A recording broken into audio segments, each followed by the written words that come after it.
1360 AM. WNJC, Washington Township, Philadelphia. Philadelphia's Renaissance radio station. Brought to you from Forsyth Broadcasting. Or listen to us at WNJCradio.com. Hi, this is Bob Vide, owner of Bob's Little Sports Shop in Glasper, New Jersey. I've had the opportunity to travel in many foreign countries, and I've seen what happens to people when they lose their freedom. I wrote this poem. Give us freedom was the cry as they marched throughout the night. At Concord Bridge in Trenton, for freedom they would fight. To build a nation that would last with peace and liberty, it is a job that's never done if we are to be free. They wrote a declaration to announce that we are free, then a constitution for all the world to see. But this is ink on paper. We must make it last. It must always be defended, and that is quite a task. Today the battle rages for freedom in our land. To save our Constitution, we all must take a stand. We must stand up for freedom in our actions every day, and you can stand up with us. Join the NRA. This is Bob Viden of Bob's Little Sports Shop in Glasper, New Jersey. You may call us at area code 856-881-7575 or visit us online at bobslittle.sportshop.com. What does it take to be the leader in production systems technology? To be the one company that solves production problems at any plant, for any product, and with any technology? It takes a 30-year record of success. It takes total mastery of complex technologies with a history of delivering success every time, without fail. Only one company can claim that high ground in manufacturing line optimization, data automation, and systems integration, and that's Philadelphia Control Systems. In factories worldwide, Philadelphia Control Systems programs, software, and engineering solutions deliver optimal performance and output flow with a record that can't be matched. Any plant, any product, any technology. Philadelphia Control Systems, the leader in production automation since 1982. 800-335-9811. PCS4automation.com. That's PCS, the number 4, automation.com.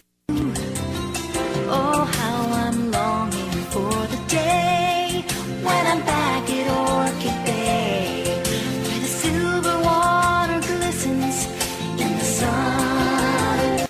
When is the last time you raced a small boat across wide open water? Tired of snow, traffic jams, cold weather? You need a refreshing change of scenery, a world away. The Bahama Islands have vacation rental homes and apartments. Enjoy spectacular nature in the Abacos Islands. Enjoy refreshing Caribbean beauty, fishing, snorkeling, scuba, the beach. www.enjoyabaco.com. That's A-B-A-C-O. EnjoyAbaco.com. As I sail across the sea of Abaco, smiling 'cause I know only one more mile to go. EnjoyAbaco.com. Hello, I'm Reverend Carl Kelly, and I head up the Frederick Douglass Foundation of Indiana. President Obama's attacks on the Constitution continues to be aided and abetted by one of his trusted allies in Congress, ultra-liberal Democrat Andre Caution of Indianapolis, nationally known for his infamous racial rants against the Tea Party. I want to tell you about J.D. Manier. J.D. will be a representative for the people of the 7th District. J.D. Manier is a pro-growth Reagan conservative and is co-host of the conservative Commandos Radio show. He is asking you to join his army of supporters in order to defeat Carson and go to Washington to demand special prosecutors for Benghazi, the IRS, and other scandals. J.D. is interested in what's good for the people of the 7th District, not Nancy Pelosi. He will promote strong economic growth and jobs by getting the government off the backs of the people, voting for tax cuts and slashing regulations. Help elect a pro-life defender of freedom who will strongly support Israel, vote to cut wasteful spending, and battle to repeal Obama's socialist agenda. Log on to ManierForCongress.com and donate today. That's MINIEAR for Congress.com. Paid for and authorized by the J.D. Manier for Congress Committee. I'm J.D. Manier, candidate for the U.S. House of Representatives, Indiana District 7, and I approve of this message.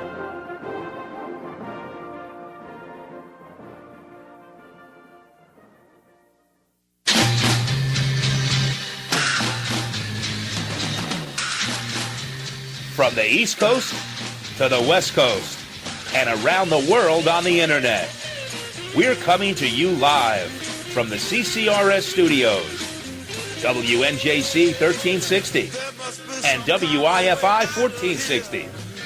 This is the Conservative Commandos radio show with your host, Rick Trader. The Conservative Commandos radio show, where the newsmakers go to be heard. Drink my wine. You can call the Conservative Commandos radio show at 856-227-1360. Your opinion counts at 856-227-1360.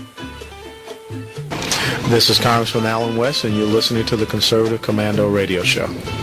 Thanks for being with us. This is the Conservative Commando Radio Show. I'm Kevin Wade. I know you were thinking, why is Kevin Wade there on Wednesday? Well, our inspirational leader and program founder, Rick Trader, is out working on medical supplies for the Conservative Commandos as I speak right now. It's Wednesday, which means the co-host today is none other than John Mosley. John, are you with us? I am. How you doing? Great. We have a good show coming up. We have... Just to whet the appetites of our listeners, we have Kent Klitzby, CIA counterterrorism operations expert, coming in just around 3:30. We have Perry Drake at 4 o'clock. John, could you give us a little background on Perry Drake? Yes, he's a Tea Party leader who just happens to be both a historian and one of those people they say doesn't exist, an African-American member of the Tea Party, and he's the author of 2 books on the history of the movement, and he's really exploring all the lies told about the Republican Party. And I think this is where it all really starts in terms of what's happening on the ground in the elections and how what's happening. There's those blocks. So he's going to talk about the whole idea of a Southern strategy. Is the Southern strategy, which is blamed on Republicans, a total myth? Did it ever happen? And I think there'll be a beginning of a big conversation that needs to happen. Well, I'll tell you, the liberal progressives who hijacked the once great Democrat Party use this phrase Southern strategy. I think it's part of their self-delusion. Things that they don't understand and can't recognize simply must not exist. And the fact that so many states have, in their own way over the past 20 and 30 years, become increasingly a Republican, or I should say conservative, just befuddles them. They can't quite figure it out. It's like 3 people dressed as Napoleon all in the same room. They're each convinced the other 2 are lying, but they're all delusional, John. That's wonderful. This is true. And then we have some material we brought back from CPAC. And John, I haven't asked you, what's your take on your experiences at CPAC down in Washington last week? Well, it was absolutely wonderful, but I wish I could have been 2 or 3 people, because I spent almost the entire time, I want to say, harvesting for the radio show, running around people I've known over the years, people I like to meet, their business card, encouraging them to come over and lining them up. Didn't get as much chance as I'd like to sit and listen to the speeches. In fact, they have a media area set up. I was able to put my laptop down, put my things down there, and then I'd get up and walk away, and hours would go by before I get back to my own laptop sitting there on the table. A lot of times people say more goes on in the hallways for activists than the speeches. As excellent as the speakers were, don't get me wrong. So it was an amazing opportunity to work with so many different people and have so many experiences. There were a few interesting twists and things, but that was my dominant feeling about it. And I thought that I was really proud of our show, and we almost have too many people. We were a crowd unto ourselves.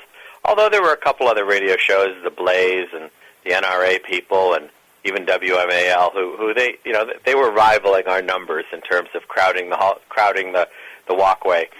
But we were pretty busy, and I don't even remember all the interviews that we got in there. I'm thinking like, well, I don't know. I have this blur of all the people we interviewed. Well, I had much the same experience. I have so much enjoyed in the past hearing the prominent figures in the conservative movement speak in person. And one of the many privileges of being with the Conservative Commandos Radio Show is having media credentials that allows you to be in the media area with a very good view of the speakers. But like yourself, I was so busy being wrapped up in events swirling around the show that I never really had a chance to go to the media center, sit and listen to the notable leaders of the conservative movement. To my chagrin. Couple things occurred to me. First of all, being in media isn't all that great. I tried to go in the normal entrance, and they wouldn't let me. Because we were like the ink-stained wretches. But then, and also downtown in the exhibitors area, they had a food area set up, and we weren't eligible because we weren't paying. But on the other hand, what's interesting is that the number of media attending was enormous. I saw this long line of people registering the first morning. Then I was directed over to the media place, and from past conferences thought that would be short. There's a huge line there, too. And I guess that's good because all these speakers are going to come and want to be heard. So on the one hand, these are all people that are getting in without paying, but as the other people. But on the other hand, that's why all the speakers come, because they know they're going to be covered, and they're going to be covered by a lot of people.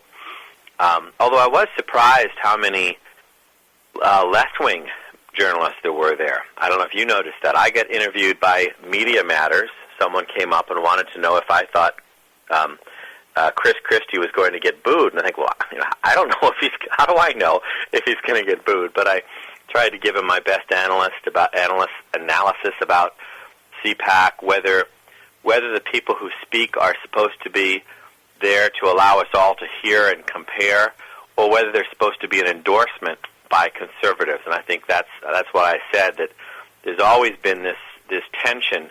If someone is given the podium, does that mean we endorse him, or we just want to hear from everybody and learn? Well, it's a big tent movement, and the audience it can be trusted because they're high information voters, and they will reach their own conclusion.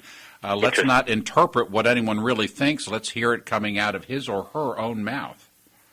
That's an interesting point. They say that a lot of the rules in court are because juries can't distinguish the same things that judges can. So that's an interesting. We're a high information audience, but that was a lot of things. I was surprised how many exhibitors and other people were there trying to influence people in a not so conservative direction on things from the death penalty to crime to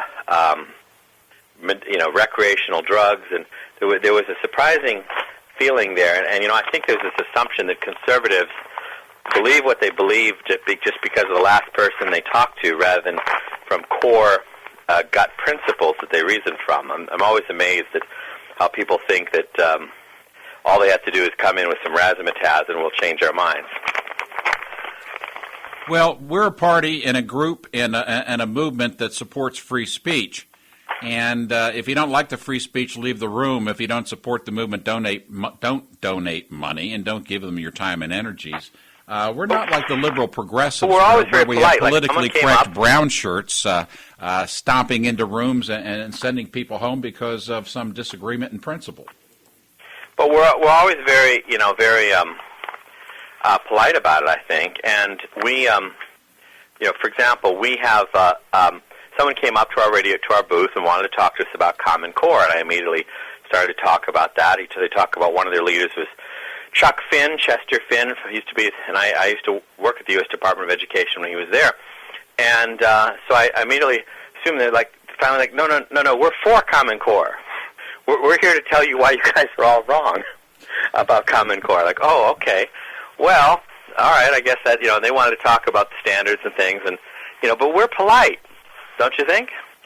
Well, we are, and they're the ones that want to tell you how you're all wrong. I found that's never a very good way to bridge a gap is to approach a stranger and say, I want to tell you why you are all wrong. We have about 2 minutes coming up to the break. Just want to give you a show clock pointer, John Mosley. Thank you. I need that, especially because I'm around the place. Well, there's a lot going on. I never watched Lost when it was on broadcast TV because every time I tried, I couldn't understand what was going on. Finally got hooked into it by watching Netflix from beginning to end, and this Malaysian jet, on the one hand, it's a terrible tragedy, not terribly political, unless terrorism develops, but, I'm sorry, I just can't help thinking about, this is like if you didn't believe Lost was possible, this sounds like the opening of Lost, if you think about the Lost, the airplane disappears, what must the rest of the world have been thinking? It's just kind of spooky to me to think that this airplane has just disappeared. Now, the Malaysian people are backtracking. They say that this plane went off, radar went off transponder, and I know we're almost done here, but then it went on for another hour, several hundred more miles. Now they're saying, well, maybe not, because without a transponder, they would have to guess that that's the right radar track. But very spooky, very weird.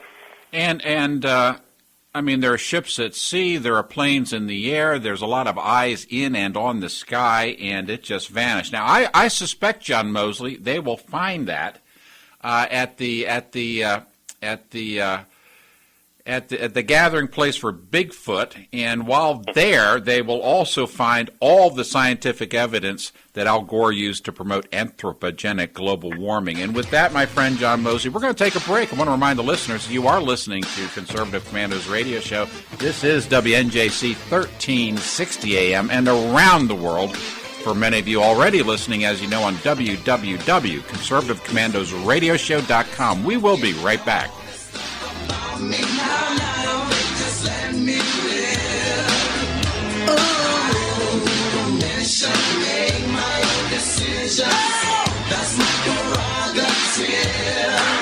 They say I'm crazy, I really don't care.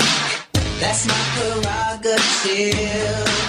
They say I'm nasty, but oh, how I'm longing for the day when I'm back at Orchid Bay, where the silver water glistens in the sun.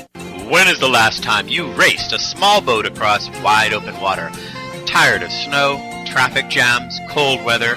You need a refreshing change of scenery, a world away. The Bahama Islands have vacation rental homes and apartments. Enjoy spectacular nature in the Abacos Islands. Enjoy refreshing Caribbean beauty, fishing, snorkeling, scuba, the beach. www.enjoyabaco.com. That's ABACO. Enjoyabaco.com. As I sail across the Sea of Abaco, smiling 'cause I know only one more mile to go. Enjoyabaco.com. What does it take to be the leader in production systems technology? To be the one company that solves production problems at any plant, for any product, and with any technology? It takes a 30-year record of success. It takes total mastery of complex technologies with a history of delivering success every time, without fail. Only one company can claim that high ground in manufacturing line optimization, data automation, and systems integration, and that's Philadelphia Control Systems. In factories worldwide, Philadelphia Control Systems programs, software, and engineering solutions deliver optimal performance and output flow with a record that can't be matched. Any plant, any product, any technology. Philadelphia Control Systems, the leader in production automation since 1982. 800-335-9811, PCS4automation.com. That's PCS, the number 4, automation.com. Hi, this is Bob Vide, owner of Bob's Little Sports Shop in Glasper, New Jersey. I've had the opportunity to travel in many foreign countries, and I've seen what happens to people when they lose their freedom. I wrote this poem. Give us freedom was the cry as they marched throughout the night. At Concord Bridge in Trenton, for freedom they would fight. To build a nation that would last with peace and liberty, it is a job that's never done if we are to be free. They wrote a declaration announced that we are free, then a constitution for all the world to see. But this is ink on paper. We must make it last. It must always be defended, and that is quite a task. Today the battle rages for freedom in our land. To save our Constitution, we all must take a stand. We must stand up for freedom in our actions every day, and you can stand up with us. Join the NRA. This is Bob Biden of Bob's Little Sports Shop in Glasper, New Jersey. You may call us at area code 856-881-7575 or visit us online at bobslittlesportshop.com. You can call the Conservative Commandos radio show at 856-227-1360. Your opinion counts at 856-227-1360. This is Congressman Alan West, and you're listening to the Conservative Commando Radio Show. And that was, and you are. This is the Conservative Commandos Radio Show. Rick Trader's not with us this afternoon. He's working on stockpiling medical supplies for the Conservative Commandos. I'm Kevin Wade. I'm filling in here in the studio, and I am delighted to be joined by my very good friend and fellow patriot, John Mosley. John, what's on your horizon? What's on the radar screen in the conservative world today? Well, it's a crowded radar screen, but I wanted to follow up a bit, I think, on the IRS scandal. And, you know, it's funny how you can keep talking about something and there's nothing new, and others are topics that just keep on expanding and expanding. But at CPAC in particular, there was a fair amount of discussion about that, as there should be. There were two different panels, one breakout and one in the main session. And I think there's a lot to know about that. But my impression, and I wrote an article at American Thinker a couple days ago, I'm just a little uneasy about how much of the conservative movement is just begging and whining and hoping that the IRS will give us more information, and I was just a little bothered by that, because I used to work at Judicial Watch. I didn't like it at the time. It was hard work, but long hours. But I learned a lot about Larry Klayman. Really bit into the Clinton administration and like a dog after a bone, and he didn't ask permission to get information. And I'm a little surprised that 15, 20 years later. We're just sitting around waiting for the IRS to start playing nice, and I didn't like that too much. So I wrote up about how we really should follow the example of Larry Klayman. Give you an example. Tom Fitton, great guy. I'd like to consider him a friend. He took over Judicial Watch, but he wants criminal prosecutions of the people responsible in the IRS, and so do I, but no private person can control that. Only the Obama administration can decide to prosecute. So I'm saying, what good is that? That's the kind of thing I was looking at. But a lot of discussions about it, a lot of education. It was similar to one of the articles of impeachment against Richard Nixon, and it is that serious.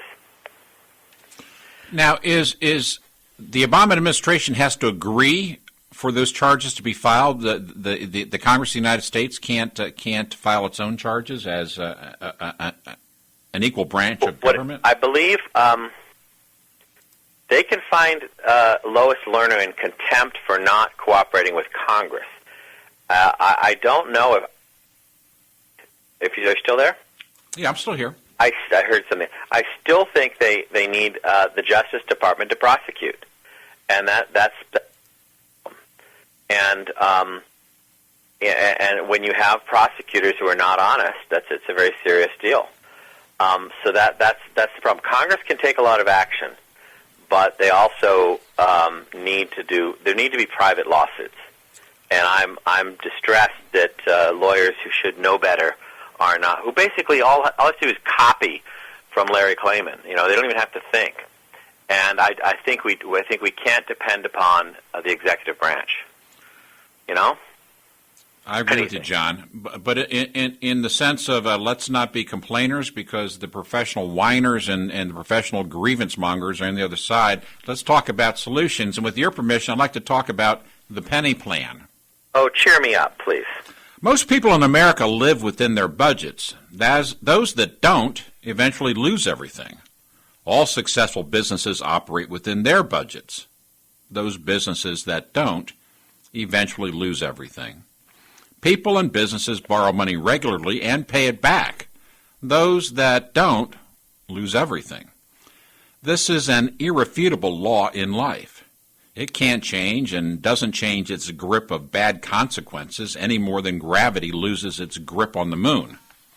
Our federal government cannot avoid the irrefutable long consequences of spiraling debt any more than anyone else can.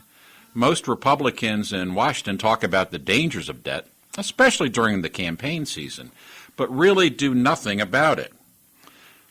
Almost all Washington Democrats never even consider it in their world, and according to the tenets of their new religion, liberal progressivism, money just comes out of a printing press. Just print more. Yet, real problems require real solutions. The problem's answer is simple: decrease spending and increase revenue. The answer unfortunately breaks down and public support withers in the details. Basically, the resistance to a real cure arises when my favorite spending program is cut and yours isn't, when your favorite tax loophole is closed and mine is not. Attempts to derail the changes needed to close and eliminate the federal deficit because advocates and opponents cannot see the forest for the trees. It's time to focus on the forest. Connie Mack the fourth, famous baseball name, former U.S. Congressman from Florida, shows the way. It needs to be talked about. His idea to come to grips with our federal deficit addiction is to take one penny at a time. It's called the penny plan. Its strength is its simplicity. This is what gives it broad appeal. It can be expressed in terms that common sense voters can understand. Cut 1 penny from each dollar in federal spending each year. How that cut is applied to us is up to the elected representatives in Washington. Yet surely with 12 months of study and negotiation, a penny can be found. I know, as you know, our kitchen table household budgets and our small business budgets can make this adjustment in a few days. Knowing Washington, let's give them a full year for what Mom and Dad can do overnight. Cut 1 penny this year and 1 more next year. Revenues will continue to grow as they almost always do. Each year the deficit will shrink. Continue this until the budget deficit is 0. The happy day will happen within 8 to 10 years. Then we'll go to work on the accumulated debt. It is so easy, even a liberal progressive can do it. More importantly, everyday folks can understand it keeps Washington's eyes on the ball. Debt destroys families, businesses, and even countries. This is irrefutable. Let's not go any further down that road. Let's save our nation's future 1 penny at a time. Support the penny plan. I'm Kevin Wade, and that's the way I see it, John. Well, that's great, and I think it's important to realize that there is a solution. I don't know if you recall how Nancy Pelosi argued a little while ago that there's nothing else to cut. I mean, oh my goodness. So the idea that yes, there are solutions, and this is something that happens in our nation's politics. Other than the solutions that Republicans propose, Republicans don't have any solutions. We have solutions, and that's a great one, but they don't count because they're Republican solutions. But we need to keep making those arguments. I think it's really important. Well, again, it's the delusions of the liberal progressives on the left. They can't understand the solutions that are being offered, no matter how simple it is, even if it's let's cut 1 penny for our future. And hence their reaction is, you can't be Napoleon because I'm Napoleon. It's delusion. We have about a minute to go, John. Right. Well, and I want to, let me just continue that one thought is, I think one of the most dangerous traps that happened for a lot of candidates, and I saw them, and I saw it there in Delaware in 2010, is what would you cut? And the implication is that you have to completely eliminate, someone's favorite program, and then, of course, those people will then be screaming, instead of exactly what you're saying, which is, the question is a dumb question because, if you were responsible as a public official, you'd sit down with a red pen and the budget and your glasses on, and you'd carefully go through line by line and say, let's trim a little here, let's trim a little there. It's a dumb question, what would you cut? As if, what are you going to chop? And yet that's a trap that's been used, I think, against Republicans for years now. Well, we need to be thinking a little bit ahead of the curve. The first pass around, you sell off the executive jets and the stretch limousines that the federal government has on eBay, and you use those receipts to make up for the 1% cut in spending. And with that, we're going into the 3:30 break. I'm Kevin Wade. I'm joined by John Mosley. You are listening to the Conservative Commandos radio show. We have Kent Kalitsby, CIA counter-terror operations expert, coming up in just a few minutes. You stay with us. We'll be right back.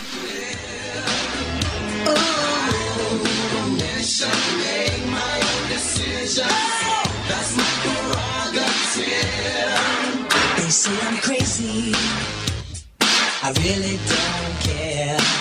That's my prerogative. They say I'm nasty, but What does it take to be the leader in production systems technology? To be the one company that solves production problems at any plant, for any product, and with any technology? It takes a 30-year record of success.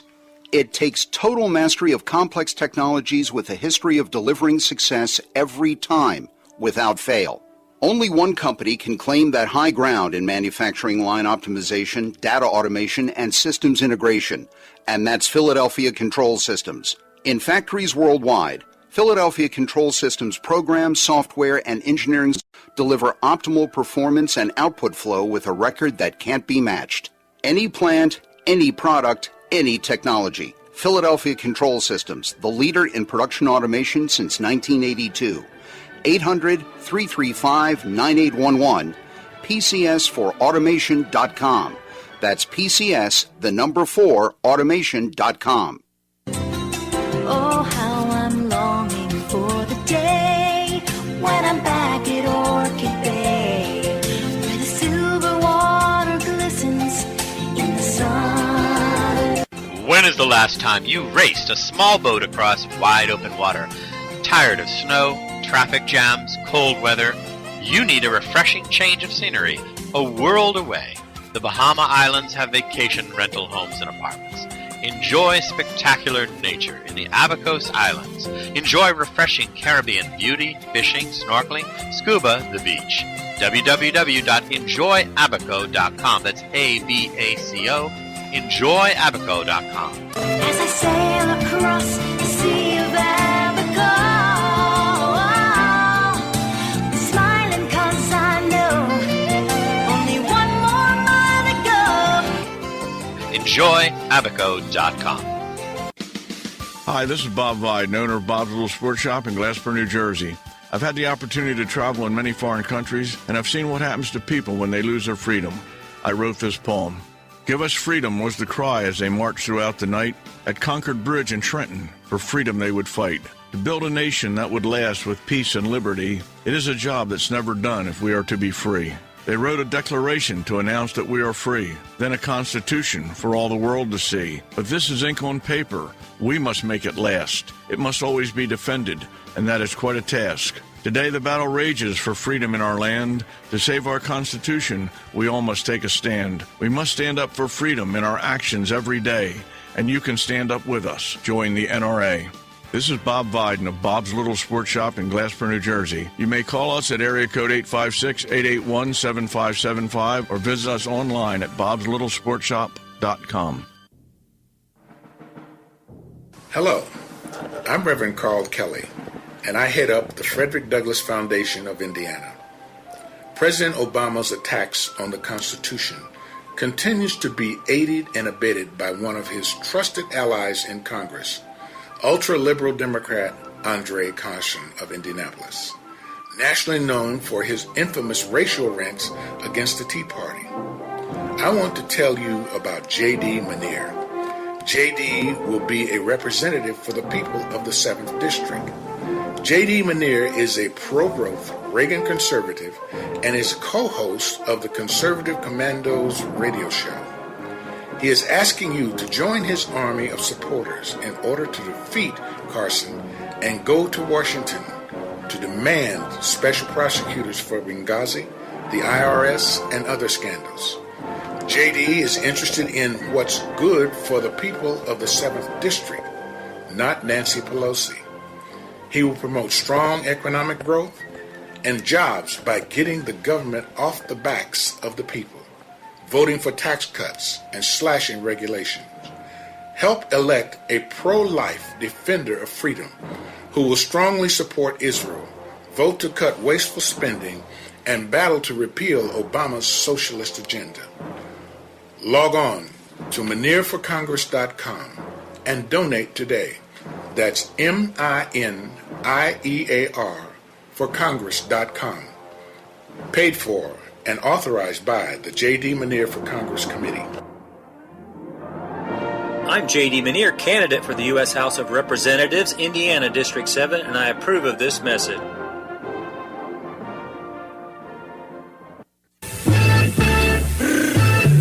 You can call the Conservative Commandos radio show at 856-227-1360. Your opinion counts at 856-227-1360. This is Congressman Alan West, and you're listening to the Conservative Commando Radio Show. Thanks for staying with us. I'm Kevin Wade. I'm joined by John Mosley. It is Wednesday, the 12th of March. WNJC 1360 AM is our broadcast footprint and around the world on the internet at www.conservativecommandosradioshow.com. I would be remiss if I did not mention studio engineer par excellence. I don't know what that means. I think it's French. Silent John Forsyth Jr. John? Well, there you have it. That's why we call him Silent John. John Mosley, our next guest is ready to engage in this conversation with us. Would you have the honor, please, of making his introduction? Well, it is my honor. Ken Clinsby served as a staff CIA case officer in the 1990s and as a contractor to the CIA after 9/11. He has worked in various capacities in intelligence positions in Southeast Asia, Africa, Europe, and the Middle East. His specialty is counterterrorism and Islamic extremism. Ken Clinsby has worked counterintelligence, counterproliferation, counter-narcotics, a lot of counter in there. He was awarded the Intelligence Community SEAL Medallion, the highest civilian intelligence agency decoration for contractors. His work in the Philippines was described in an article by Mark Bowden in the Atlantic Monthly, Jihadists in Paradise, in March 2007. Welcome back to the Conservative Commandos radio show, Ken Clinsby. Thanks, John. Great to be with y'all. It was good. You were talking to us earlier about some things happening around the world, and again, I could go on and on with your credentials, and I always feel bad that I don't give more credentials, but then people wouldn't get to hear you. So I'm torn. We're going to have you. There's so many things that you are in and watching. I'm almost tempted to ask you about the Malaysian airline as I'm watching here on Fox News behind us. But you have put a lot of work into a presentation called Willing Accomplices. And I was fascinated to come across this. I didn't even know you were involved in this. And although we probably can only scratch the surface today, I wonder if you could walk us through some of this and try to pay special attention to the fact that not everybody may be ready to jump to the conclusions that some of us would believe, but really try to focus on, what we really know about the processes of statecraft and what's going on and what's been proven. Would you just want to run with that? Sure. Well, how about if we work our way backwards, John?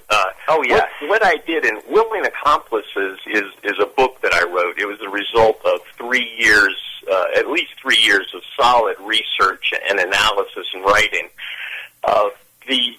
The goal of my book, my research when I started it, was to try to figure out where the opponents of normal America got their anti-normal American belief system.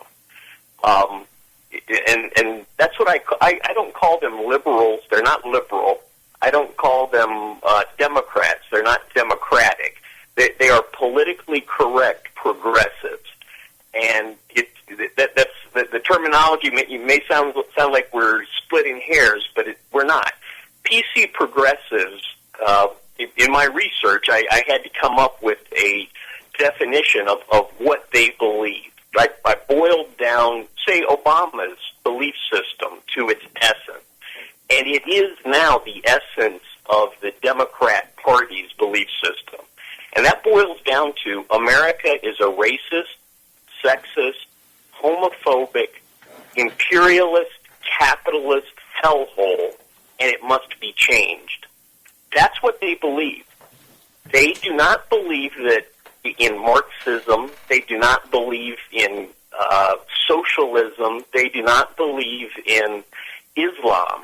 They believe their fundamental belief system, our opponents, is that America is horrible and it must be changed. They don't care what they change it to. They just want to change it. So Willing Accomplices was an effort to try to understand these people. How could almost half of America, a good 40% of America today, will fall for that message that America is a horrible place? And of course, they're totally wrong. The entire belief system is based on and built on a foundation of lies, and the whole PC progressives, everything that they believe and about America is a lie and is wrong. How could Americans in the 20th and 21st century, in the second 100 and third 100 years of our existence as the greatest country in the world, how could they come to believe that? That's what Willing Accomplices is all about.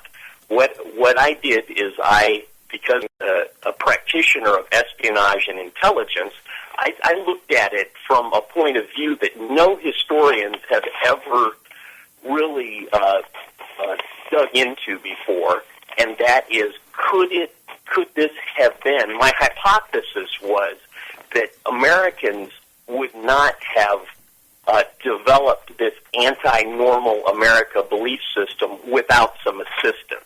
So I started looking back into history and looking for the roots of this belief system. Where could it have come from? Who could have planted this system? Who could have of beliefs? And how could it have caught on?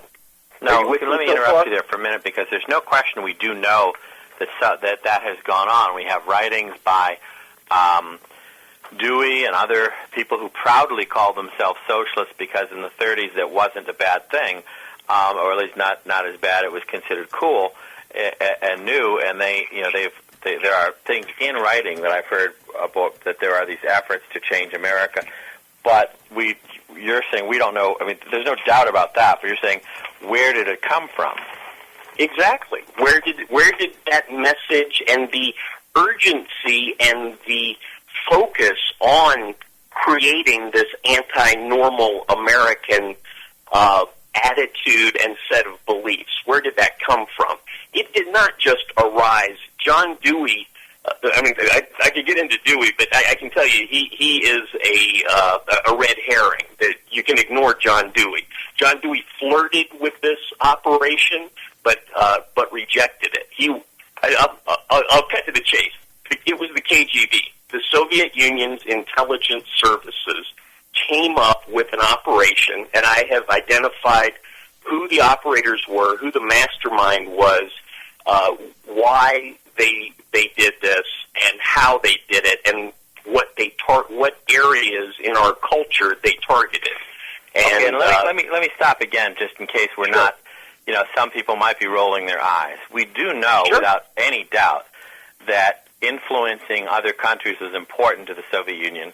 We know with any doubt that they clearly influenced other countries, including those that they were trying to gain a foothold in Africa and Latin America and everything. But there's this mentality somehow that they would do this everywhere else, but not in the United States. They would not try to influence us. I guess so. Maybe. I can tell you, nobody before me, before Willing Accomplices, before my research, uncovered everything that I have. There's still a lot more that we need to find out. But people have suspected it for a long time, but nobody really understood the exact mechanism, who was running it, and how they ran it. People can roll their eyes, but that doesn't make. And in my book, in Willing Accomplices, I address that, and I say, okay, you're going to say this is a conspiracy theory. My answer: You're doggone right it is. If you know anything about espionage or intelligence, any espionage operation is a conspiracy by its very definition. I'm an intelligence operator. I'm not doing it now, but it's my profession. I'm very, very good at it. And I can tell you, every operation I've ever run was a conspiracy.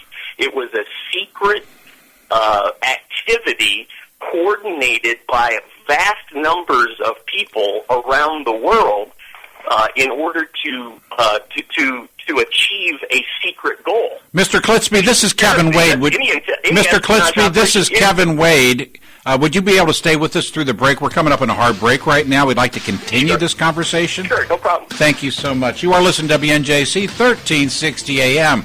This is Conservative Commandos Radio Show. We'll be back in just a very few minutes to continue this great interview with Mr. Ken Klitsby, CIA counterterrorism operations expert. We'll be right back.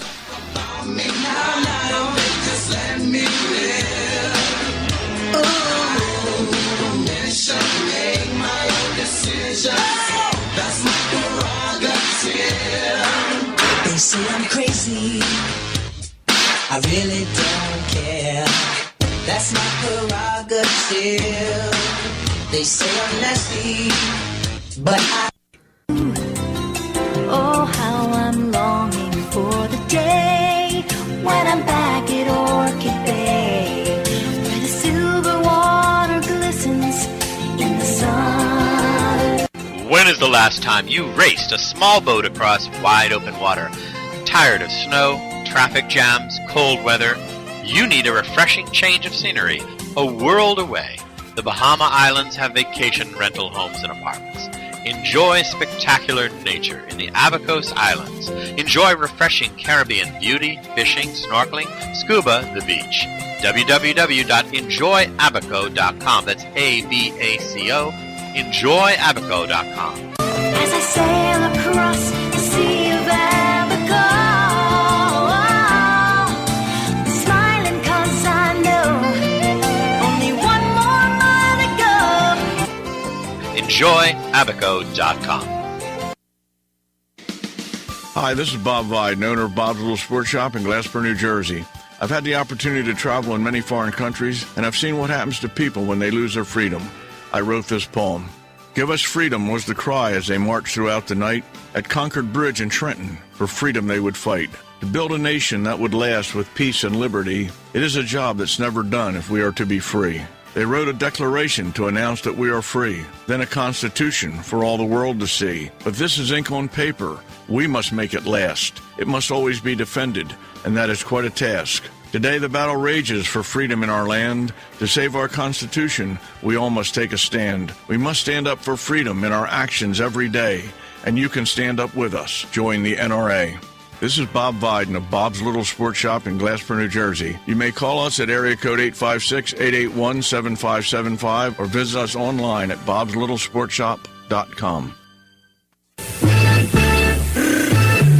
You can call the Conservative Commandos Radio Show at 856-227-1360. Your opinion counts at 856-227-1360. This is Congressman Alan West, and you're listening to the Conservative Commando Radio Show. And that was Congressman Alan West. He is a great friend of Conservative Commandos Radio Show.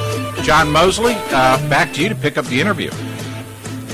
All right, and I wondered if I could interrupt you again, just for anyone's rolling their eyes about the influence of the KGB long-term upon American politics and culture. Did you happen to hear about the Venona transcripts? I know that Regnery... Oh, good heavens, yes. Yes, absolutely.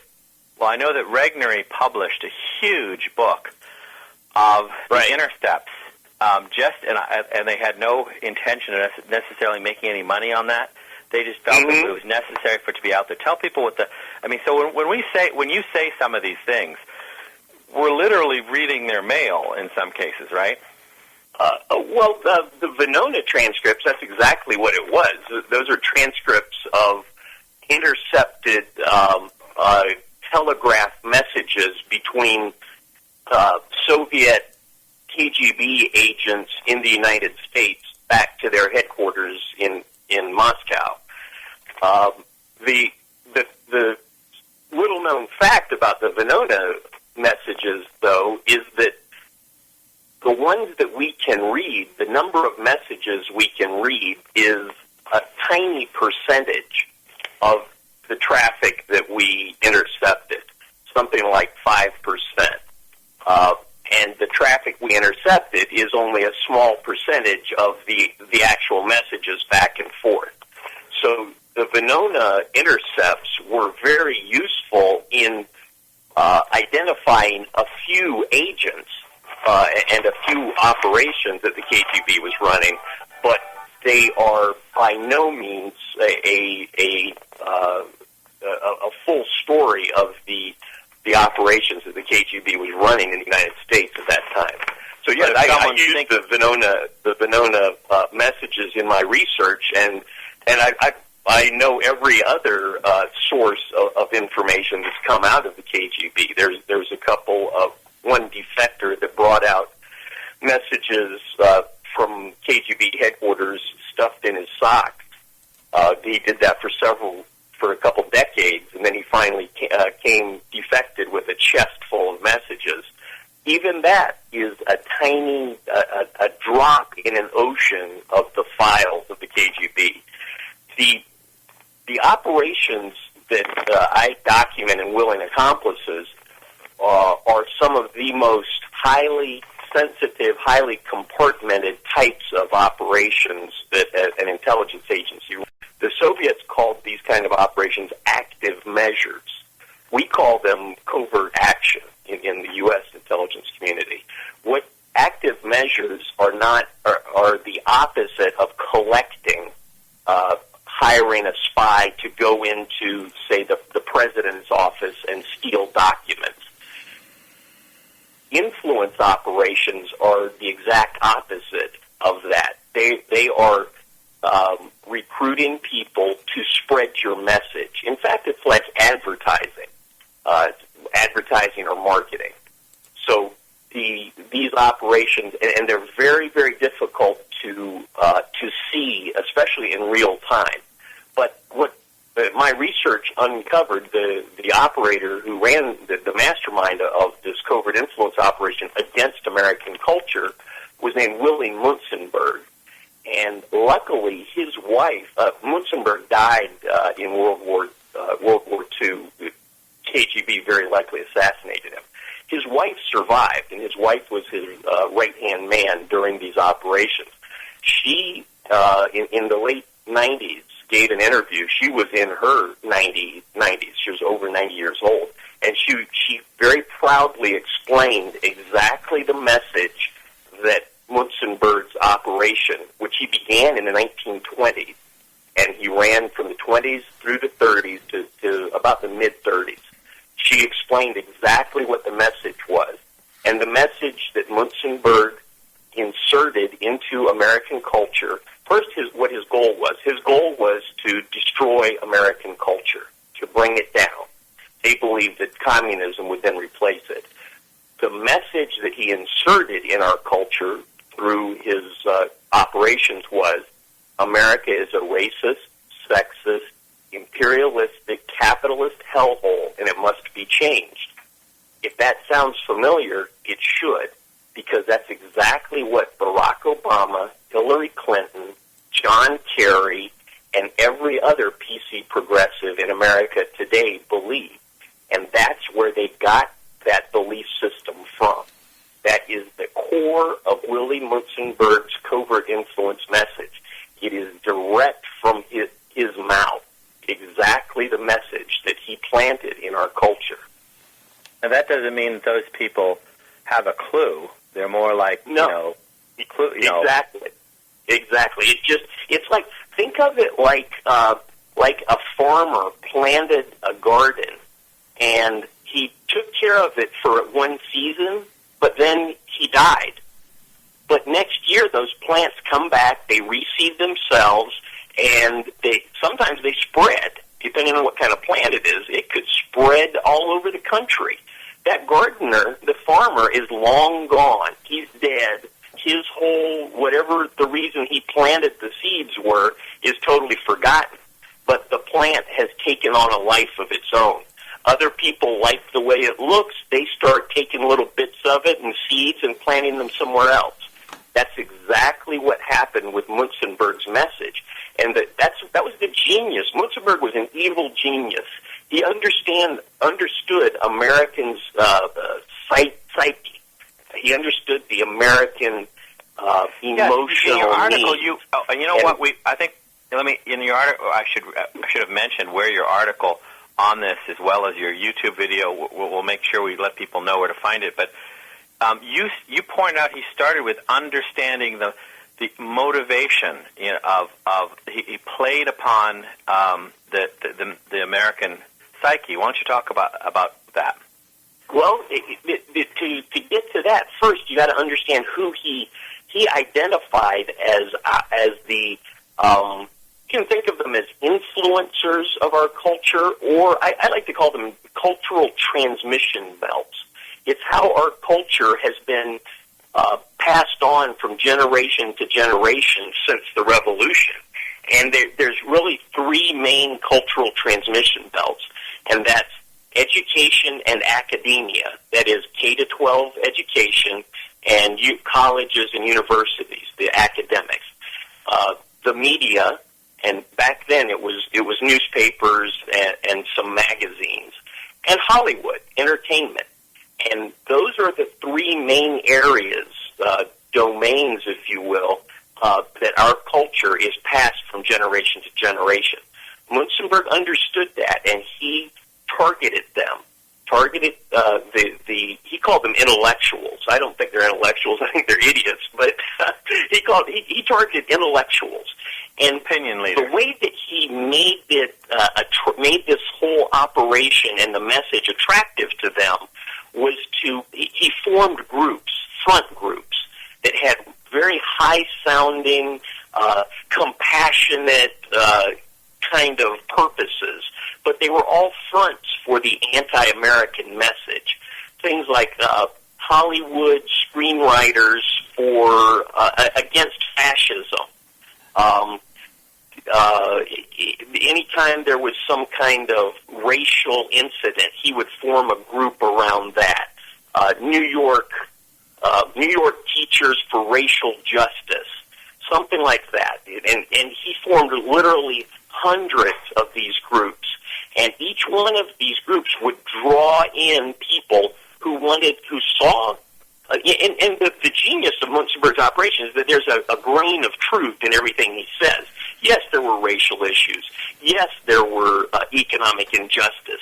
But then what he did, he pulled in people who cared about that and then infected them with the America's racist, sexist, homophobic, imperialist hellhole. So they come in wanting to do good, and they leave hating their country. But yet they felt good about hating their country because everybody else in the group hated America. And that's if you analyze PC progressives, our opponents today, that's exactly who they are. They hate normal America, and they feel good about it.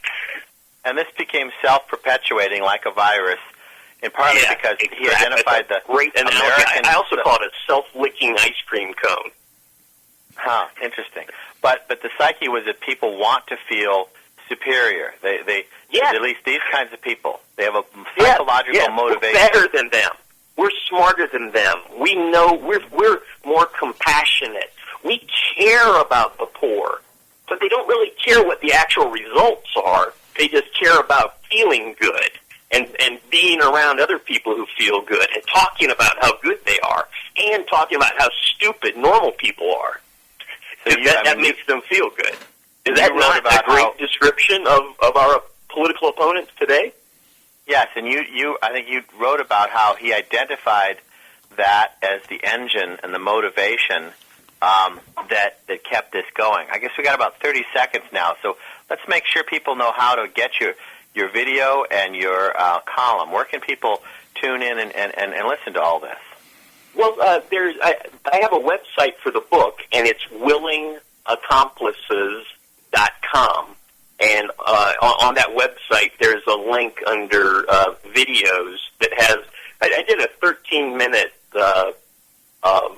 presentation by video that really boils the whole. If you don't have time to read the book is quite involved and it's complicated. But if you only have 13 minutes, watch the video.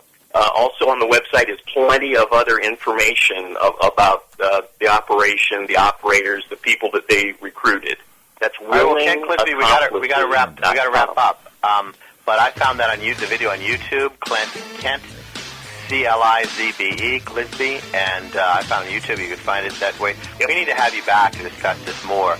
But we got to go right now. And you have been listening to WNJC 1360 AM. This is Conservative Commandos Radio Show. That was Ken Clizbe.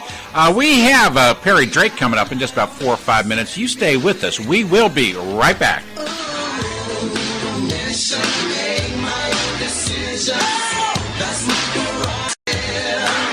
They say I'm crazy, I really don't care. That's my prerogative. They say I'm nasty, but What does it take to be the leader in production systems technology? To be the one company that solves production problems at any plant, for any product, and with any technology? It takes a 30-year record of success. It takes total mastery of complex technologies with a history of delivering success every time, without fail. Only one company can claim that high ground in manufacturing line optimization, data automation, and systems integration, and that's Philadelphia Control Systems. In factories worldwide, Philadelphia Control Systems programs, software, and engineering solutions deliver optimal performance and output flow with a record that can't be matched. Any plant, any product, any technology. Philadelphia Control Systems, the leader in production automation since 1982. 800-335-9811, PCS4automation.com. That's PCS, the number 4, automation.com. Oh, how I'm longing for the day when I'm back at Orchid Bay, where the silver water glistens in the sun. When is the last time you raced a small boat across wide open water? Tired of snow, traffic jams, cold weather? You need a refreshing change of scenery, a world away. The Bahama Islands have vacation rental homes and apartments. Enjoy spectacular nature in the Abacos Islands. Enjoy refreshing Caribbean beauty, fishing, snorkeling, scuba, the beach. www.enjoyabaco.com. That's ABACO. EnjoyAbaco.com. As I sail across the Sea of Abaco, smiling 'cause I know only one more mile to go. EnjoyAbaco.com. Hi, this is Bob Viden, owner of Bob's Little Sports Shop in Glasper, New Jersey. I've had the opportunity to travel in many foreign countries, and I've seen what happens to people when they lose their freedom. I wrote this poem. Give us freedom was the cry as they marched throughout the night. At Concord Bridge in Trenton, for freedom they would fight. To build a nation that would last with peace and liberty, it is a job that's never done if we are to be free. They wrote a declaration to announce that we are free, then a constitution for all the world to see. But this is ink on paper. We must make it last. It must always be defended, and that is quite a task. Today the battle rages for freedom in our land. To save our Constitution, we all must take a stand. We must stand up for freedom in our actions every day, and you can stand up with us. Join the NRA. This is Bob Viden of Bob's Little Sports Shop in Glasper, New Jersey. You may call us at area code 856-881-7575 or visit us online at bobslittle.sportshop.com. Hello, I'm Reverend Carl Kelly, and I head up the Frederick Douglass Foundation of Indiana.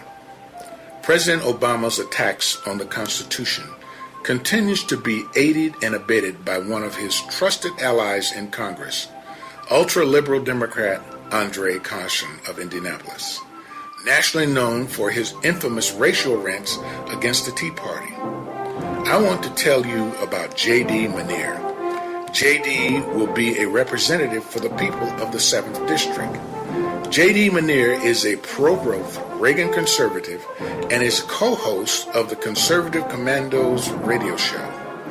He is asking you to join his army of supporters in order to defeat Carson and go to Washington to demand special prosecutors for Benghazi, the IRS, and other scandals. JD is interested in what's good for the people of the 7th District, not Nancy Pelosi. He will promote strong economic growth and jobs by getting the government off the backs of the people, voting for tax cuts and slashing regulations. Help elect a pro-life defender of freedom who will strongly support Israel, vote to cut wasteful spending, and battle to repeal Obama's socialist agenda. Log on to MinierForCongress.com and donate today. That's MINIEAR for Congress.com. Paid for and authorized by the J.D. Minier for Congress Committee.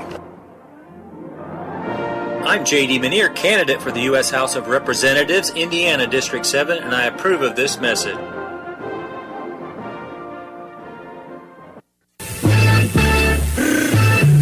You can call the Conservative Commandos radio show at 856-227-1360. Your opinion counts at 856-227-1360. This is Congressman Alan West, and you're listening to the Conservative Commando Radio Show. Thanks for staying with us. It is Wednesday, March 12th. Rick Trader, our show founder and inspirational leader, is out establishing a network of depots for medical products for the conservative commandos around this country. And I'm Kevin Wade. I'm filling in. I'm joined by Wednesday's regular co-host, your good friend and fellow patriot, John Mosley. John?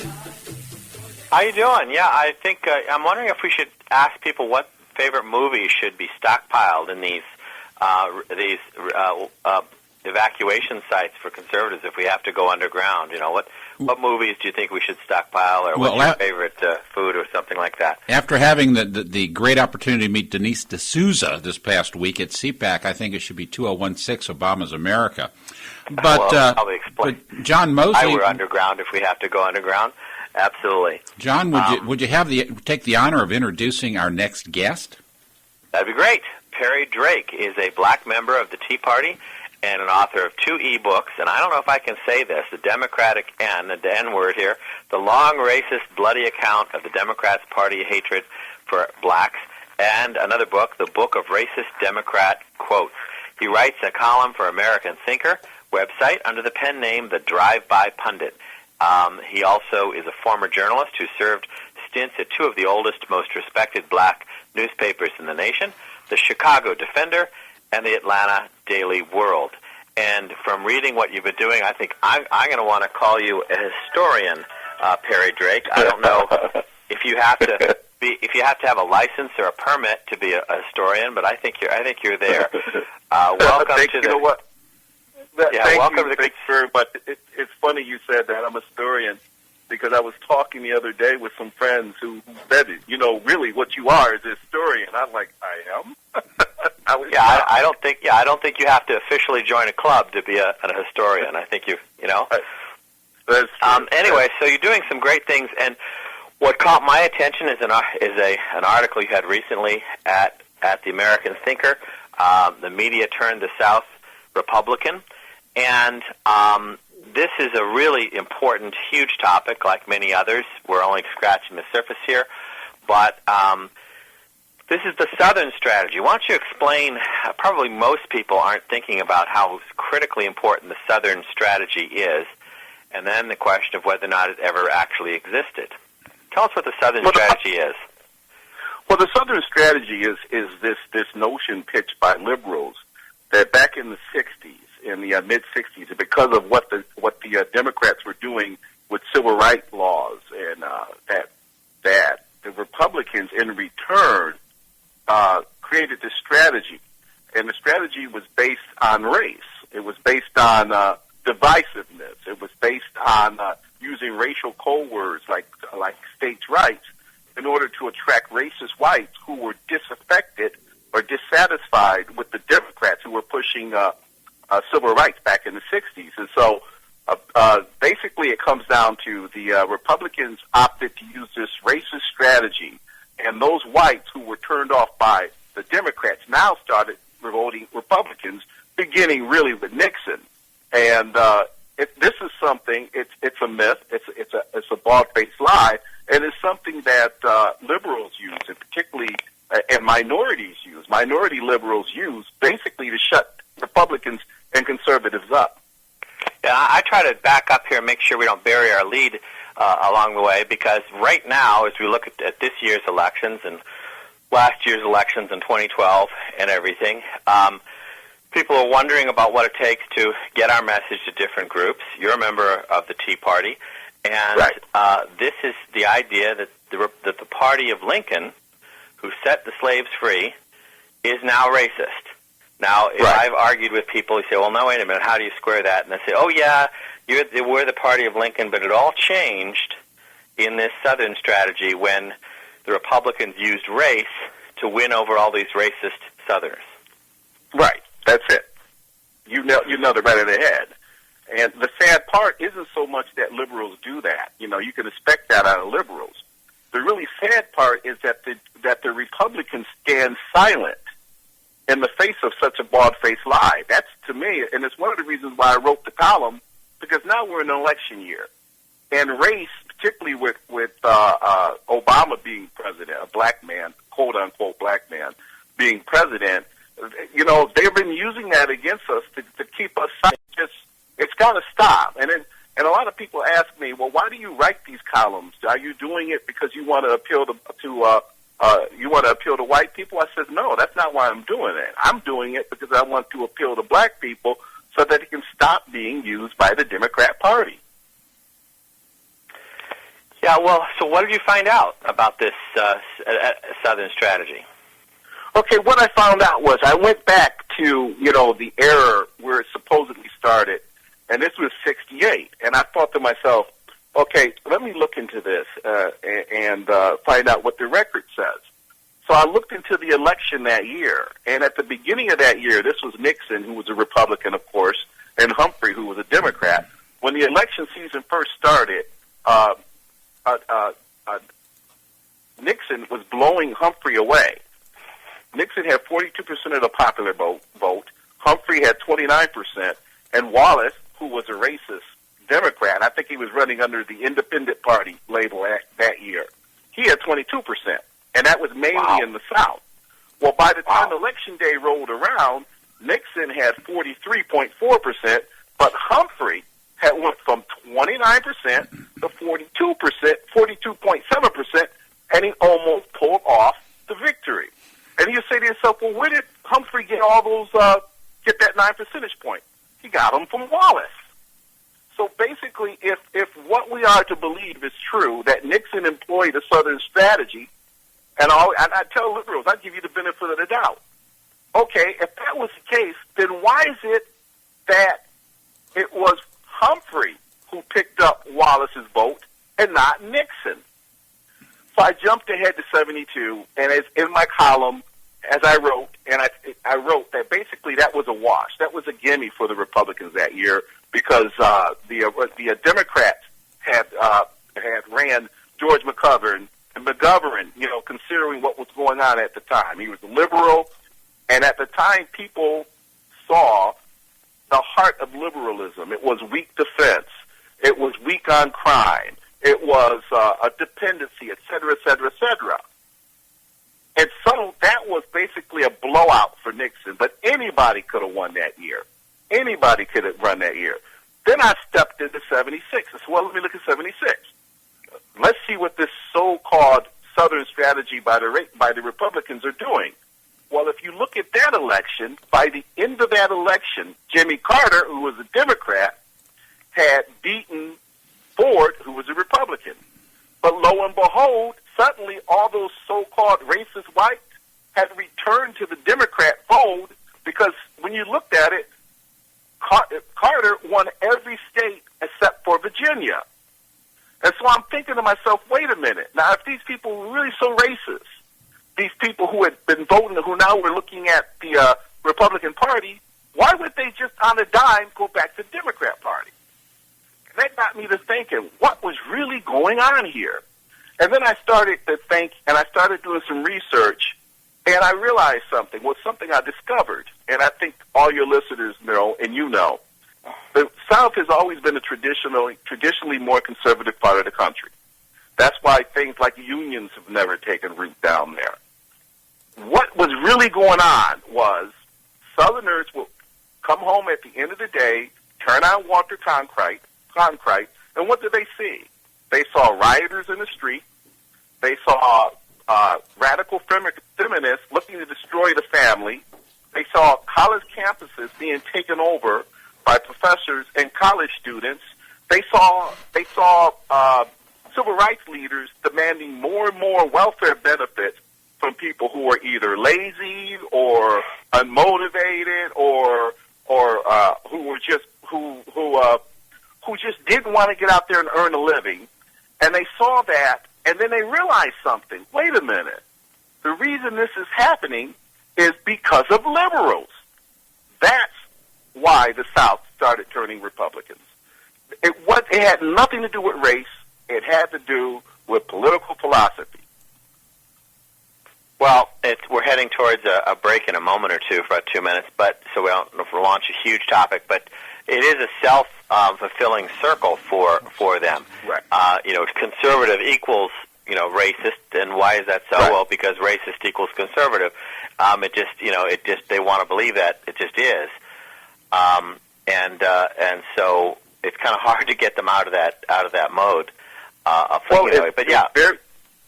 It's very hard, but a lot of the blame rests with the Republicans. There's something I always say to my conservative friends. I say, you want to blame liberals, because liberals have found a tactic to beat you. And see, politics is hardball. I said, the Republicans' problem is, this is a blatant out-and-out lie. It's a huge lie, and this lie hurts the country. But it's unchallenged. And eventually what happens is all unchallenged lies become the truth. And that's what we're faced with right now. It's the truth. For the most part, it's the truth. I've had that argument with people, too. What you don't say can hurt you. What you don't say can hurt you. I like that. And John Mosley, this is Kevin Wade. It's time to say that we have to take a break to pay some bills. Would Perry Drake, sir, would you stay with us so we can continue this conversation in about 2 minutes? Okay, of course I would. I'd love to. Thank you so much. You are listening to WNJC 1360 AM. This is Conservative Commando. Stay with us. We'll be right back with Perry Drake.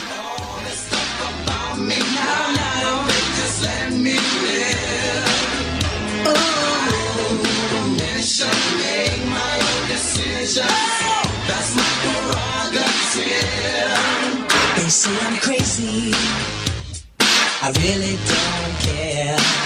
That's my prerogative. They say I'm nasty, but Oh, how I'm longing for the day when I'm back at Orchid Bay, where the silver water glistens in the sun. When is the last time you raced a small boat across wide open water? Tired of snow, traffic jams, cold weather? You need a refreshing change of scenery, a world away. The Bahama Islands have vacation rental homes and apartments.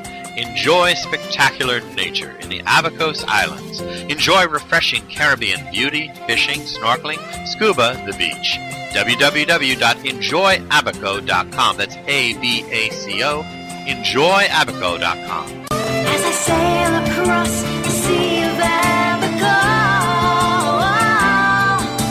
smiling 'cause I know only one more mile to go.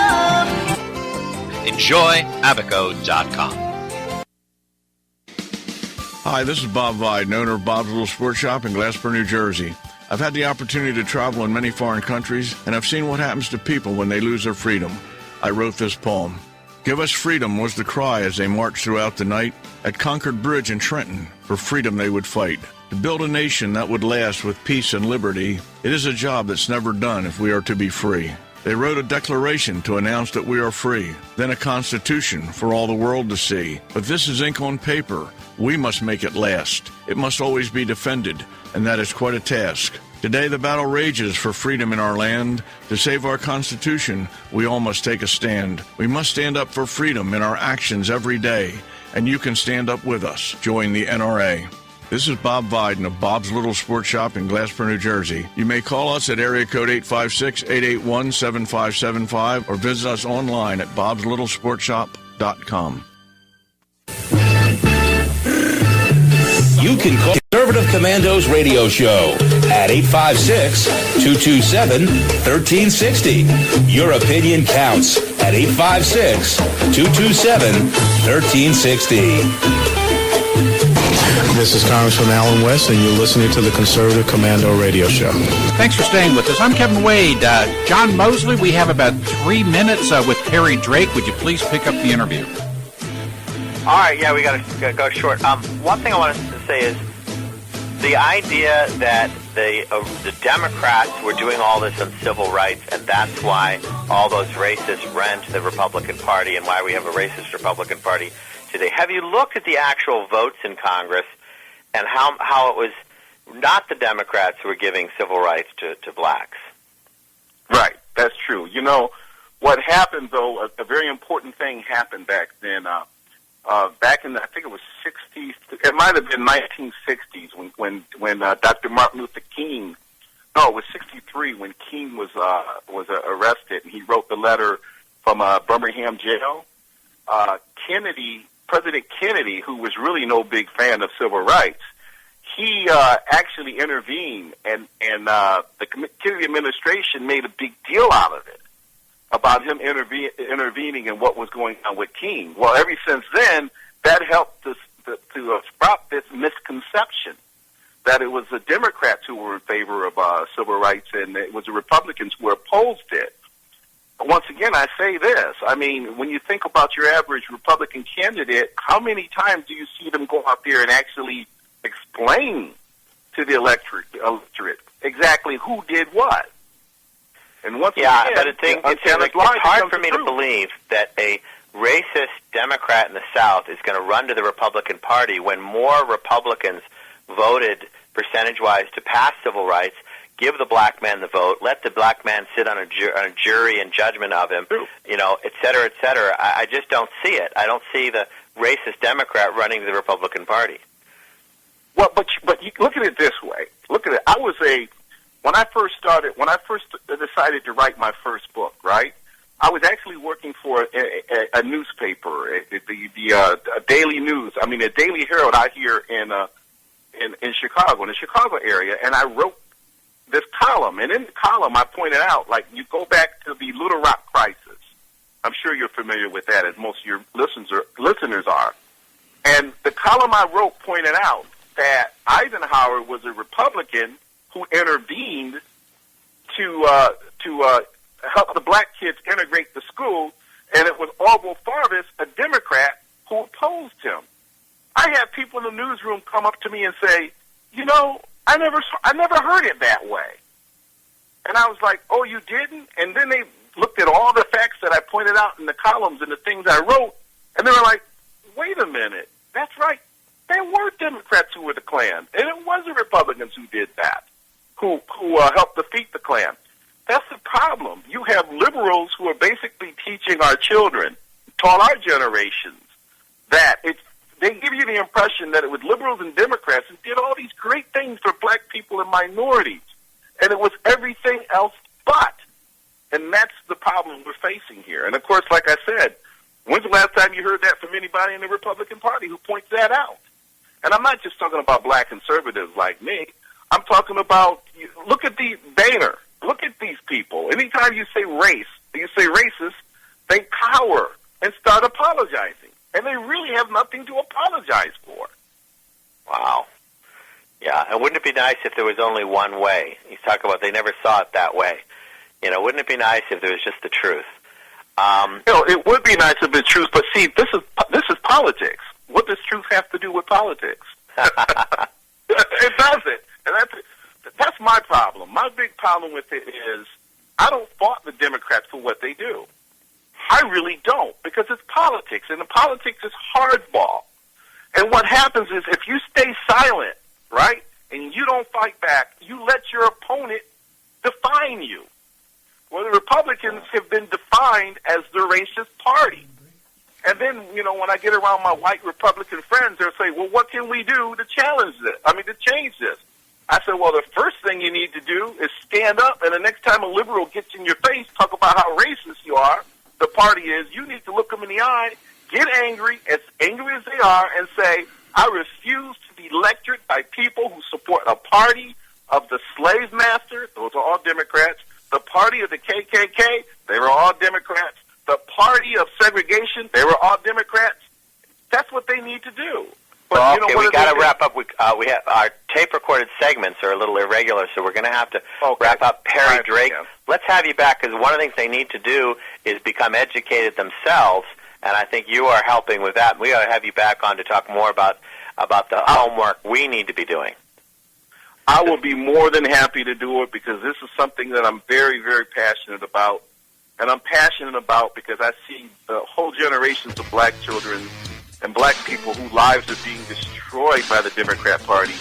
And not to say my family. It's tragic what the Democrat Party has done to my family and other black families, and, of course, to the nation as a whole.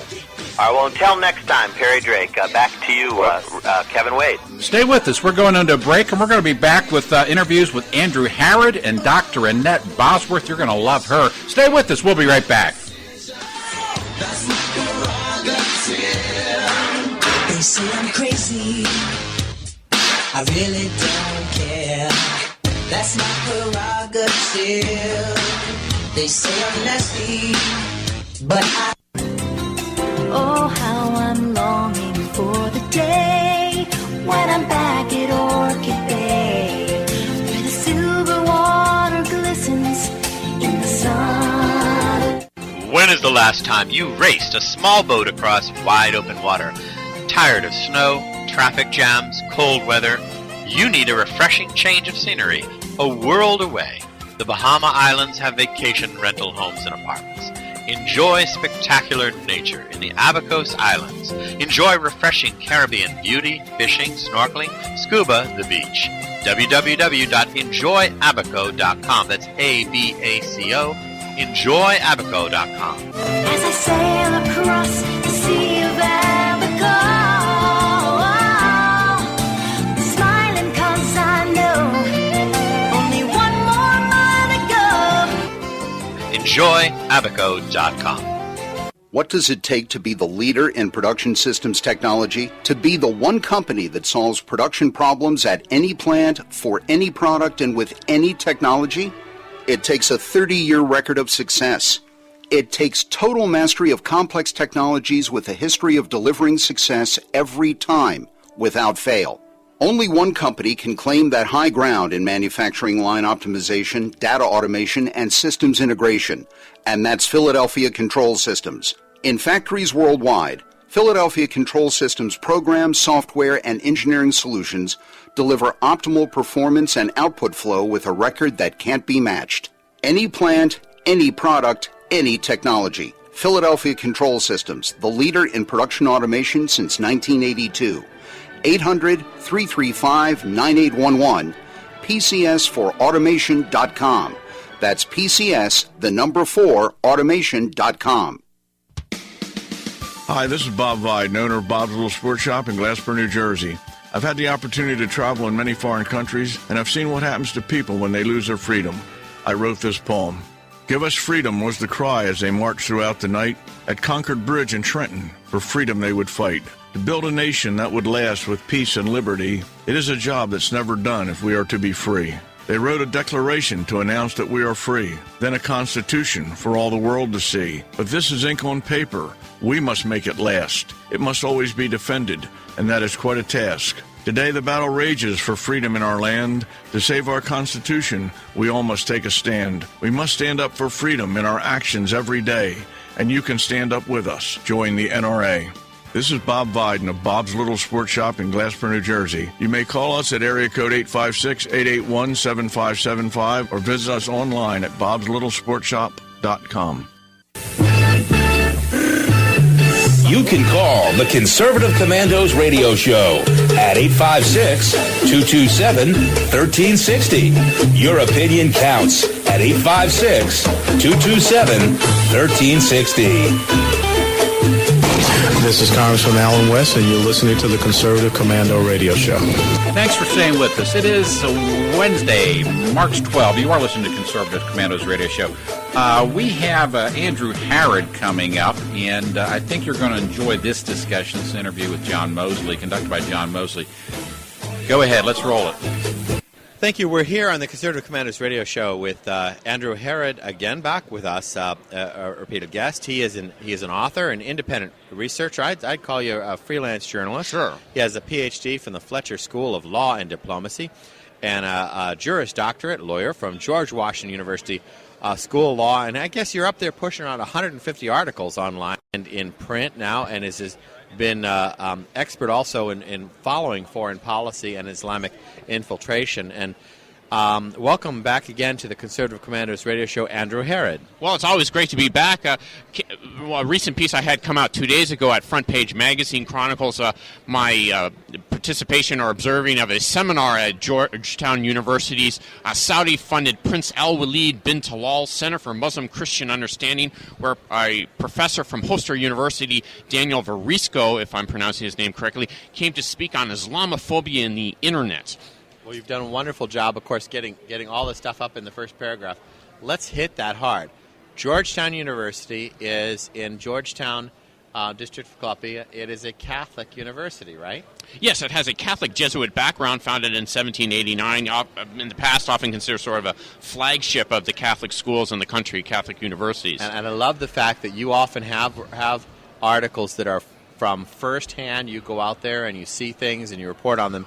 And there's a what center at the Catholic Georgetown University? Well, the center was founded in 1993 with backing from various individuals, including Christian Arab businessmen, and then it was the Center for Muslim-Christian Understanding. But then in 2005, the Saudi prince Al-Walid bin Talal, whom you might remember as having offered $10 million in relief aid to New York City following the 9/11 attacks, only to have it refused by Mayor Rudy Giuliani when he conjoined his offer with criticism of American policy towards Israel, saying, well, you have to reconsider your policies. This is what happens when you do this. And Giuliani, as you know, famously returned the check saying we might be desperate, but we're not that desperate. And so apparently he turned around and added another $10 million and then gave the total $20 million to Georgetown University in 2005, thereby leading to, with this namesake grant, to a change in the name to the now Prince Al-Walid bin Talal Center for Muslim-Christian Understanding at Georgetown University. And he also similarly funded another center at Harvard University with a $20 million grant. Now, Georgetown University, of course, is very prestigious.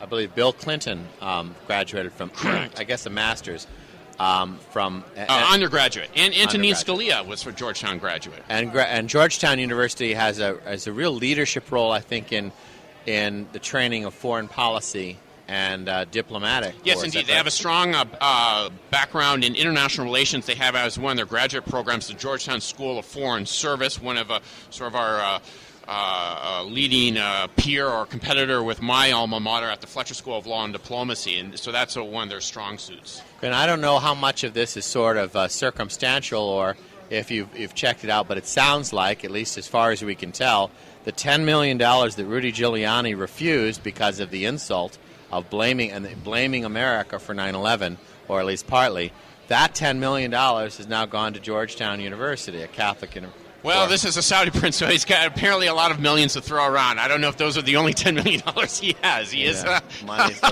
So there's a Saudi. This is amazing to me. So you walk in there and you cover things like you do so well, and you went out there, and what happened at the Saudi? I can't even say the whole thing at the Catholic University. The Saudi, name it again, and then tell me what happened. The initials for short is ACMCU. That's a tongue twister for you.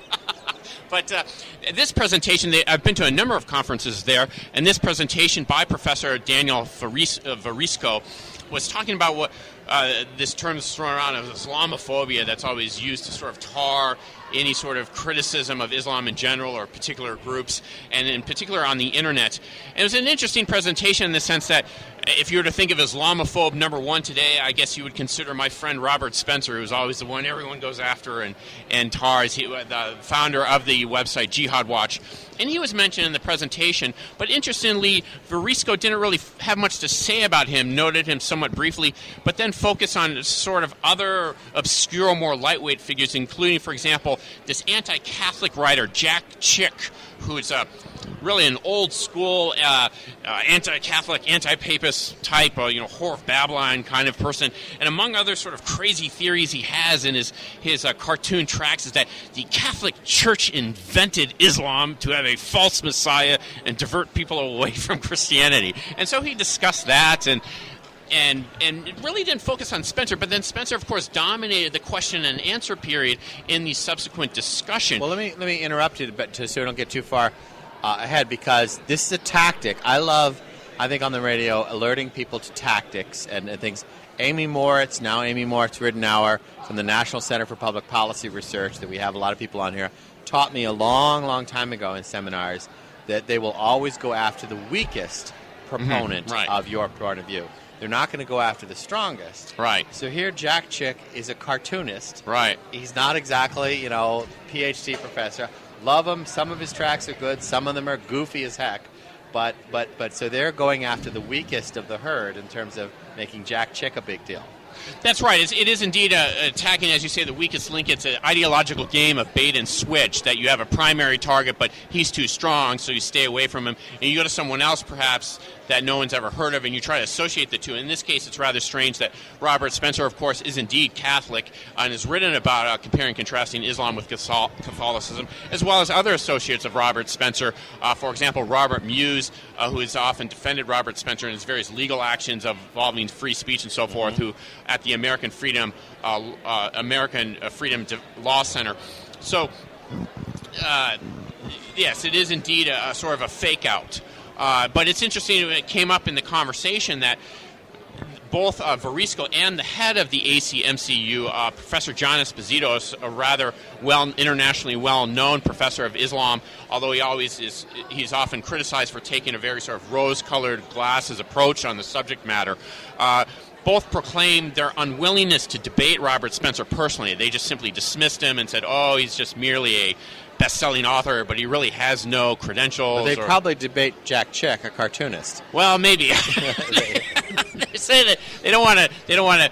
They say that he's just simply beneath them, and they don't want to give him any influence. So it sort of shows the kind of indicative of the shallowness of modern academia, that you have no open debate between contrasting viewpoints. I guess they might as well say that Ann Coulter is also beneath them and too shallow, and they wouldn't want to debate her. Right.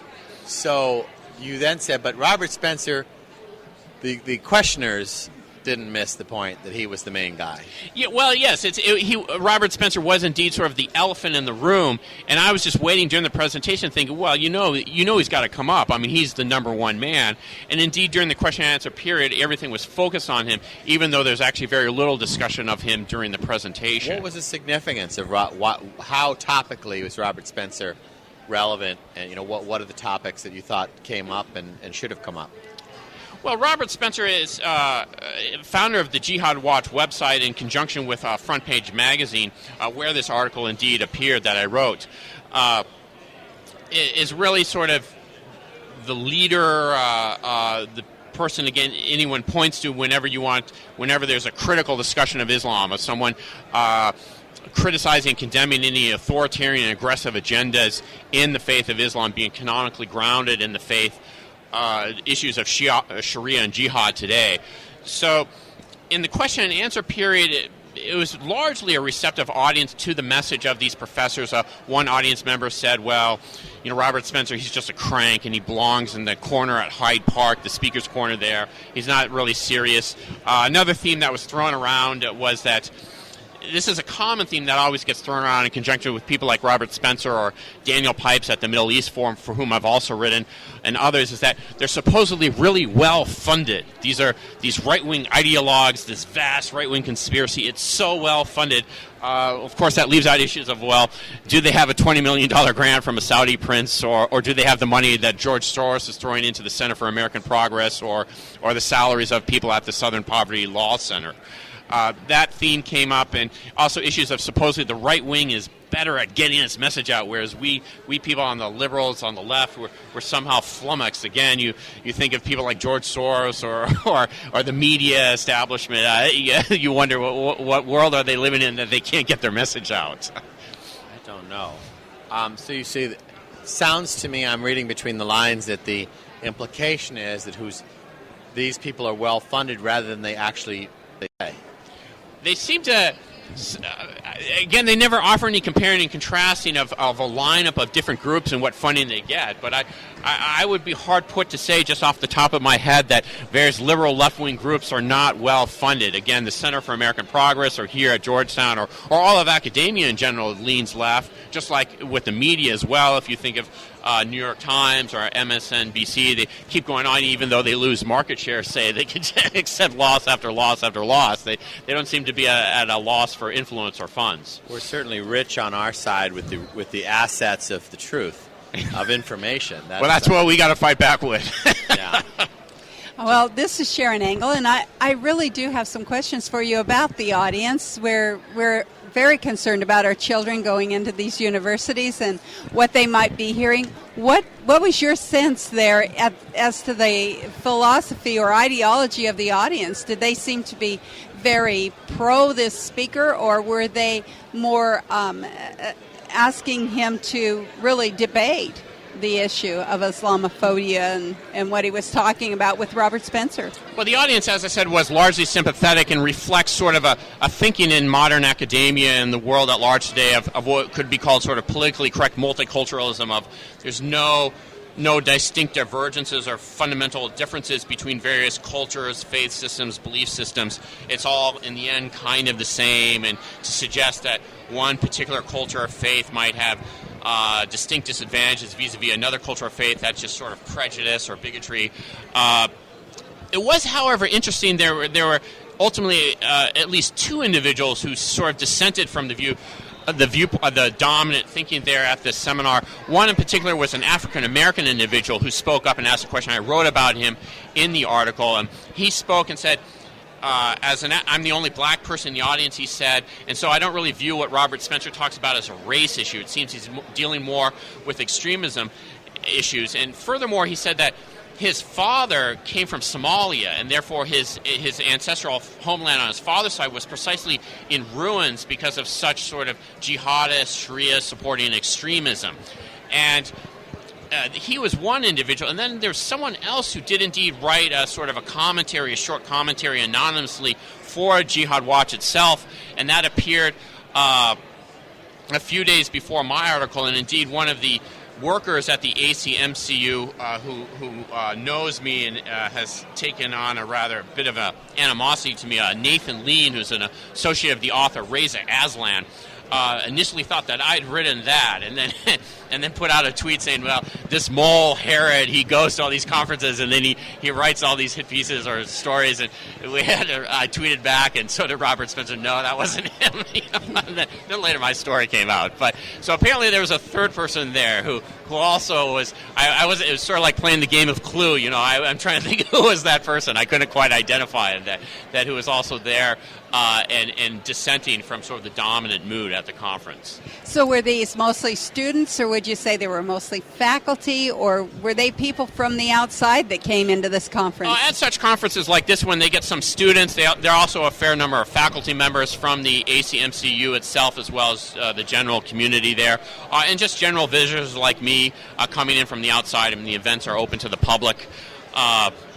That's usually the general mix. It occurs to me, John mentioned dealing with this Rudy Giuliani and the donation from Prince Al-Walid. That brings up at an earlier conference at Georgetown from the ACMCU, Karen Armstrong spoke, this noted religious writer who's also very much in the vein of Esposito and others at the ACMCU.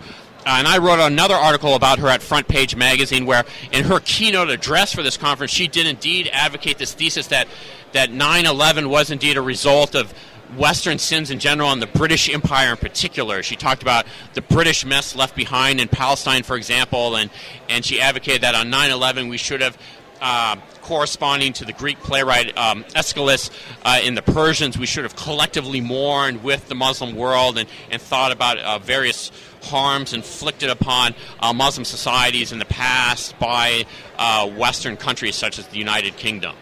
So that ties in there right there. You had a person expressing somewhat similar sympathies. Well, it's just interesting to me as a mother, I guess. We send our children off to college, and of Georgetown, it has such a prestigious name. Mm-hmm. And you kind of wanted your children to go there, but then you think, wait a second, what are they being exposed to, and how are they going to come out of this university changed from the day that I sent them there? Do you think that this exposure to this kind of philosophy, or actually it's almost a theology as we're talking about it, do you think that is widespread on the campus there at Georgetown, or is it isolated, I guess, to this little one center that's getting all this money, and really we shouldn't be too concerned about our students being exposed to this? What do you think about that? Well, it's a dominant theme. David Horowitz and others, David Horowitz himself in conjunction with others have, particularly in his book, The Professors, have written about this leftist liberal dominance of academia, again, similar to the media. So it's something really anyone who goes to university today, to college, has to contend with, that there's sort of a dominant milieu, dominant ambience that tilts left. Really, in some cases, far left. So parents, that's something perhaps for parents to consider, that they try to stay engaged with whatever their children are going through as college students, and try to make sure that they have alternative sources and have a true debate. You can try to look for, say, more conservative groups on campus or outside venues in the media. Well, it's really been a pleasure to have you here, John, talking about this. Could you give us an opportunity to help you and to read your other stories about this, and also maybe point us to this article that you wrote about this specific incident? Well, the specific article, it's at Front Page Magazine. If you simply Google the first part of the title, called Preaching Islamophobia to the Choir, it will come up. It's at Front Page. It's also been reposted as well. You can follow me on Twitter at AE Herod, like the department store in London, or if you simply Google my name, Andrew E. Herod, it will come up quick enough. I have now, as is said, some 150 articles out online and in print, so you should be able to find me, and you can send me something on Twitter and reach me there. And when our readers have read all 150, contact us for a prize. Well, thank you so much, Andrew Harris, always for a pleasure being here with us on Conservative Commandos Radio and at CPAC. Thank you so much for being on the show. Thank you. Just go to Conservative Commandos Radio Show. We're going to be playing a recording with Annette Bosworth. She is an amazing candidate from South Carolina. You stay with us. We'll be right back.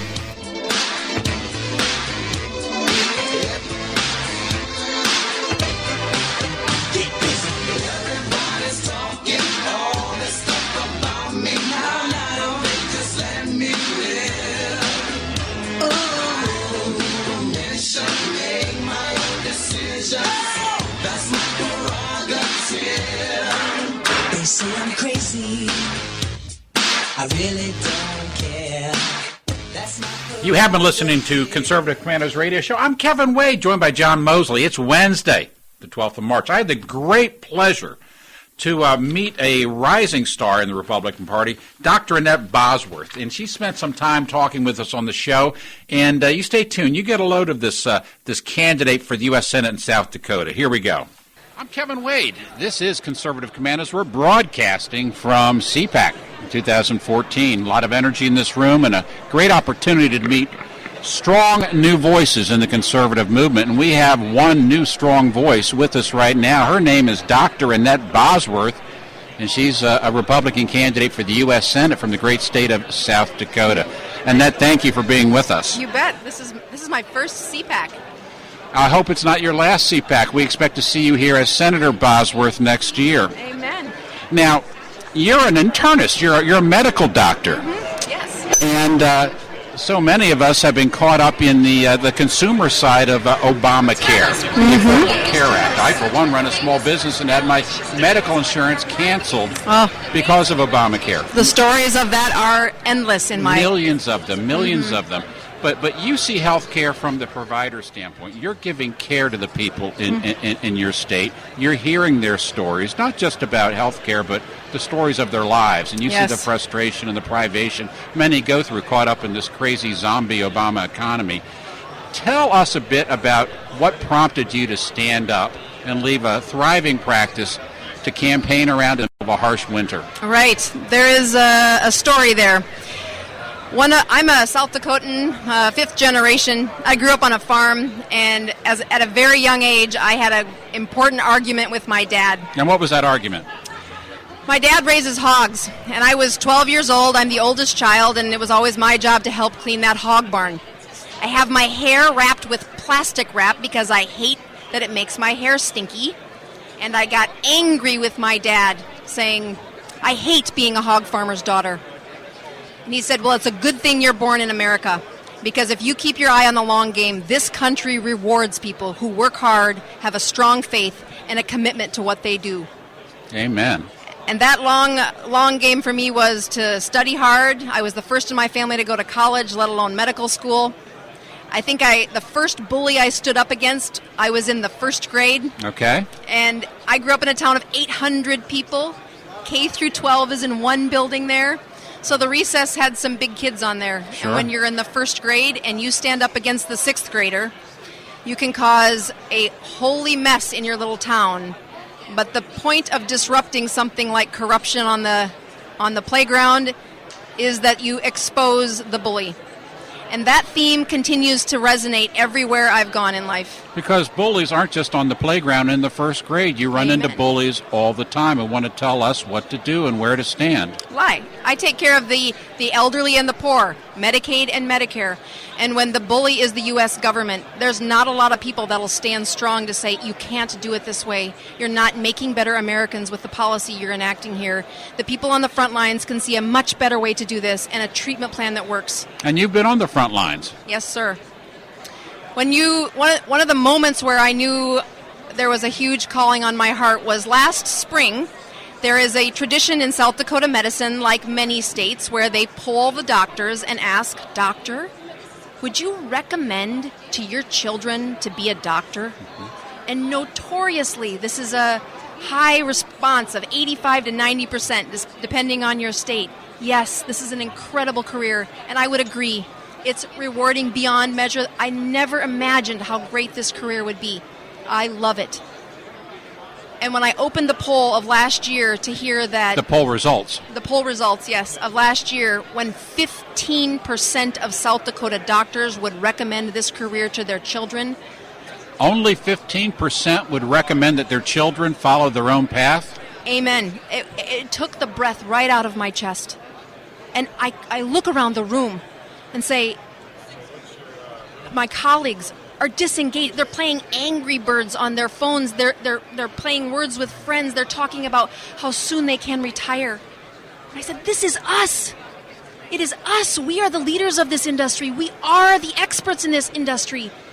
And my colleagues, mass exodus into any corporate medical program where they can have a paycheck that is guaranteed, and then they lose a voice.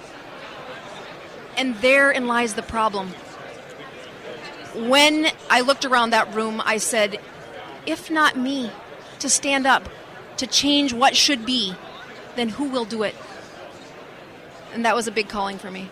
So you stepped aside from your medical practice to get into this sometimes pushing and shoving world of politics, and I'm sure it's pushing and shoving as much in South Dakota as it is in New York or Alabama or any place else. How have you been received by the important people? And I'll say the important people meaning the grassroots. Yes, well, that's been amazing. First of all, I haven't put my medical practice aside. I still see patients every week. Great. It's scaled down dramatically, but I don't think you can be an expert in a process that's ever so changing by disengaging. So I continue to see patients every day I'm in town. And when I began my process, nobody knew who I was. I was a first-time candidate. And you were on that playground again in the first grade. Yes. And disruption might be the best word that you could use to describe the candidacy in South Dakota. To date, I've had over 16,000 people contribute an average that's remarkable for a small state. 16,000 donors. Yep, an average of $45 each. I mean, that's the average contribution. And I've had some really great people give some advice at key moments. Ted Cruz came with Steve King to do pheasant hunting weekend in Iowa. And they said, girl, if you're going to make a difference, you got to start outside your state and move in. And so really the campaign was a beginning across America. Is this the kind of voice that you want in the U.S. Senate? Because although you will be South Dakota's senator after the elections in November, God willing, you're also a U.S. senator, meaning you will be making decisions for all of us across the fruited plain. Absolutely. And that's the reason to talk to people beyond the boundaries of your state. Absolutely. That the U.S. Senate was not supposed to be a majority of career politicians and lawyers. It was always designed to have people whose skill sets were put aside in the name of serving their country. Those skill sets should be a mother, a doctor, a teacher, a servant to the community. And that's wrapped in one candidate here in South Dakota. And that candidate's name is Dr. Annette Bosworth. Would you tell us what your website is before we go deeper into this interview? Sure. BosworthForSenate.com, and that's spelled out F-O-R, BosworthForSenate.com. And we're speaking to Dr. Annette Bosworth right now, and she brings a common-sense, small-town view that Washington, D.C. sorely lacks and would greatly benefit from having available just down the hall in the U.S. Senator's office from South Dakota. Now, tell us about the reaction you're getting from the grassroots, from the folks in the small towns across your state. The kind of people that have contributed to my campaign, they are single mothers who say, I want a better life for my kids. They are the small business owners that have said, I don't know how they thought this was going to help our business when health care costs are more than any other expense I'm going to pay in the next year. That as a physician, there's lots of physicians that have been in the U.S. Senate and several really great leaders that are there now. One of the key components that has been attractive in my campaign and my practice is that I've never touched a paper chart. That I've used electronic processes and check-ins and information gathering for my whole career, 15 years. Sure. And you look at what that does, is it makes me better able to process that data and serve the patient. What it doesn't need is that information should never be going to the federal government for them to regulate that information. It should be for the doctor. It would seem to me that it belongs to the patient to be shared with the doctor. Yes. Not shared with pinheads down on the Potomac River. And that access to that should be equally given, or should be freely held in the hands of the patient, not the way they continue to use different rules to make sure that the released information goes only to the places that the documents the patient signs. There's been way too many people that stepped into that exam room that stand now between me and the patient. And what that's done is make it a very difficult environment to gain and hold their trust. That patient needs a doctor that they can trust. And when you have that many government agencies regulating what I do, watching what I do, and then mining the data for what I do, you have destroyed that relationship. Well, speaking of trust and relationships, Dr. Bosworth, America needs a Senate that we can trust, and we don't have that now. You're up close and personal with the effects of Obamacare and pre-existing programs, Medicaid, Medicare. Mm-hmm. From your viewpoint, what could we do to actually do better? What could we do to do better, other than spending more money? Because that's always the liberal progressive answer. Yes. The number one thing our federal government should be doing with the health care is that it should be more portable. When you have a state line that separates where they can get coverage and where they can't, that is limiting to the patients, and it also makes it a trap for where insurances aren't able to compete across state lines. That is the role of your federal government, not to micromanage the treatment plan from inside my exam room based on the data that I choose to tell them. That is disrupting the ability for me to do my trade, and that is not the federal government's role. And was Dr. Annette Bosworth, and I'll tell you, she will be back with us live on more than one occasion in the future. She is a treasure. You have been listening to the Conservative Commandos Radio Show. I'm Kevin Wade. I was joined by John Mosley. Rick Trader won't be here. He's not here today, but he will be here very soon. Stay tuned, 1360 a.m. God bless, my friends. Godspeed, my friends. And may God save the United States of America.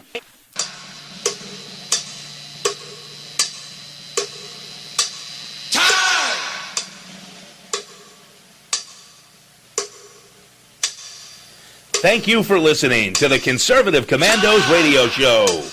Huge thanks to our co-hosts, contributors, patrons, callers, and our friends at WNJC 1360 and WIFI 1460, where we broadcast live every Monday through Friday, 3 to 5 p.m. Eastern and 2 to 4 p.m. Central. Look for us on the internet at www.ccrshow.com. Until next time, we are the Conservative Commandos Radio Show, where the newsmakers go to be heard.